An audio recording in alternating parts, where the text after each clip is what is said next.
So I am 22 years old. I don't have much knowledge about finances and stuff as I still live at home as I'm at university. I do however pay my parents about £300 a month rent, I pay my own phone plan, buy material stuff I want or need, pay out for other services like for music or whatever, and try to put as much as I can in savings whilst still keeping enough in my main account for day-to-day purchases.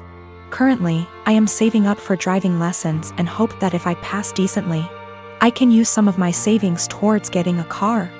I'm in my final year of uni, so I'll be done and able to work full-time when all this happens. I also decided to get a credit card so I can learn how to manage credit wisely and build some up. My credit score is good for someone of my age and circumstance, but obviously it's nothing great in comparison for other stuff. I should point out that at most I only plan on using this card with a total adding up to £100. I've stuck to that so far and only actually used it twice, with these purchases only adding up to £80, and I paid it off quickly. I do not plan on exceeding my limit anytime soon, as I've heard far too many horror stories of people just using their credit card too much cause it was handy and getting into debt. The only people I disclose this to was my dad, as my mom has the tendency to blab to my brother and sister-in-law, both 28. She happened to overhear us talking one day, and before I knew it, my brother and sister-in-law got wind and asked me if they could use it. They both admitted they had debt spurred on by excessive credit card use and thought that since I basically had nothing owed on mine, it was free money. I told them quite politely that I was really uncomfortable with that idea and that I would owe the money and I can't magic up that kind of money. Things went quiet until a few days later they both turned up at the house. They were nice to start with, but basically started demanding I let them use the card, and they tried to manipulate my mother into guilting me into doing it. I got really angry, and when my brother said I owe it to them because they used to babysit me up until a couple of years ago, I laughed in their faces and walked out. When I came home, I learned they tried to manipulate my dad and he kicked them both out. My mother then tried and he told her to go too, and she is currently staying with my brother and Sil. The only person on my side is my dad, who tells me they're all trying to take me for a ride and they're trying to manipulate me cause I'm young and they think I'm vulnerable. My brother, sister-in-law and mom on the other hand think it isn't a big deal letting someone else use my card. It's really messing with my head, and I just want everyone to stop being in an argument. I am 33, female. Don't think I'm in the wrong here, but the way my neighbors reacted to me has me second-guessing myself. A few days ago I woke up at 8:30 a.m. and was about to let my large dogs out into my fenced backyard. At the last second I checked my phone and saw that my next-door neighbor Catherine had sent me a text at 1 a.m. telling me there would be contractors in my backyard power washing her house from 8 to 9 a.m. Here's my issue. I wouldn't mind letting them in my yard if that made the work easier. But Catherine never asked. She just told me it was happening, with 7 hours notice, in a text sent to me while I was asleep. It was just by chance that I saw it before I let the dogs outside, and had I not seen it, I could have let my dogs out into my yard with contractors already in the yard.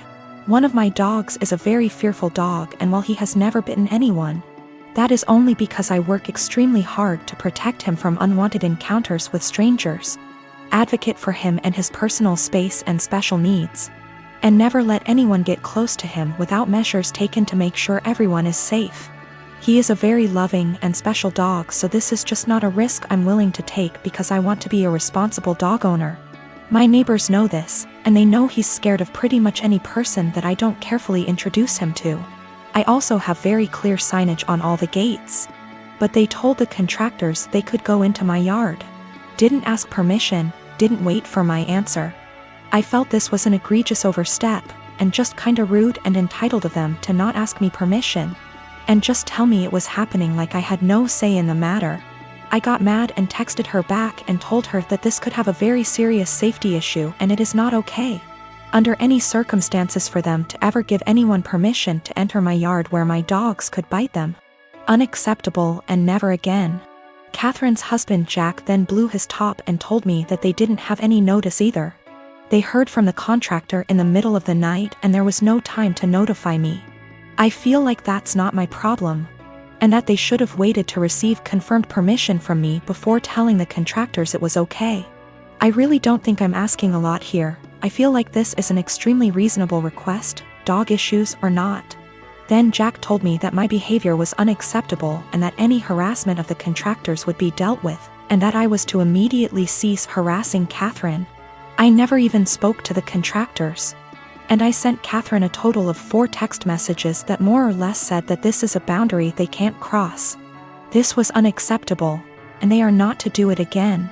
Jack sent me a few more nasty texts, and at this point I'm not really interested in being friendly anymore. But Jack still said that I was the one who was being unacceptable. Jack just yelled at me from his balcony to tell me that the painters will be coming back multiple times this week and he doesn't know when, so I am calling the company first thing tomorrow and explaining the situation to them. I am installing gate locks this afternoon. The last year and a half has been hard for me, to say the least. Last March, my brilliant and hilarious and beautiful girlfriend Natalie suddenly passed away. Everyone always gave shit about us because of politics. We met in college when we were poli-sci majors. She is very liberal, think AOC, and I'm pretty conservative. We actually met because we were serving as treasurers for our school's College Democrats and Young Republicans clubs, respectively. And our groups would get together for drinks or bowling or laser tag once a month. Well, Natalie and I bonded over a lot of shared interests and we hit it off. Even if we didn't see eye to eye on many issues, debating her was stimulating and formed the cornerstone of our relationship. We've had debates that went on until dawn. We just bounced off each other. She liked to joke that we were drift compatible. I wanted to marry this woman, but she passed away before we got a chance to talk about marriage. I'm in therapy and I'm working through not having her in my life anymore, but it's been rough. Then Rona happened and I got laid off, so I had to move back in with my parents and figure out what I am supposed to do now. My parents mean well, but they got married really young and are more conservative and religious than me. They've been trying to set me up on dates with single girls from their church since I moved back home. But I don't want to date these girls. No offense to them, but it's a small town in the American breadbasket. They don't share the same interests as me and it feels like their only goal in life is to be a good Christian wife and produce a lot of babies. Trying to talk to them about current events is excruciating for me. The girls my parents tried to set me up with take everything they read on Facebook or hear from Fox News for face value. It makes me miss Natalie and our debates more. My parents mean well. I know they want me to find a nice girl and settle down with her, but not like this. They are nothing like Natalie and never will be. I miss her, even if my folks didn't like her ideas. But when I told them the other night that I wanted them to stop setting me up on dates with these girls, they freaked out and told me that I needed to consider settling down since I just turned 30. They're good girls from great families, I know that, and my parents like them more than they liked Natalie, but she was my one and only. I don't think it's fair for anyone when I still love her. They are even more angry at me because I told them that I just don't see myself getting married anytime soon. But like I said, Natalie was my soulmate and I just can't see myself being with anyone else but her. Yet, they are insisting that I need to find a woman and settle down and give them grandchildren. We were seriously close to talking about marriage.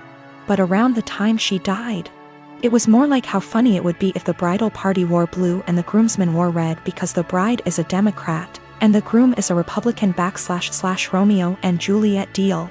I wish we got to do that. Natalie thought it was hilarious. I believe it started when I was around 6 years old. My parents often had friends over in the house. I didn't know they were polyamorous OFC. One day I was outside playing, got hurt, and when I ran inside caught my parents making out with some random guy. They told me they have other adults that they love and it's a completely normal thing. Me being a child just accepted that. They gave up being secretive and their partners would constantly be around, even joining on outings. I remember that on my 10th birthday they invited 3 of their partners, one of who I'd never seen before. And for the rest of the day my parents just withdrew from my party and hung out with them.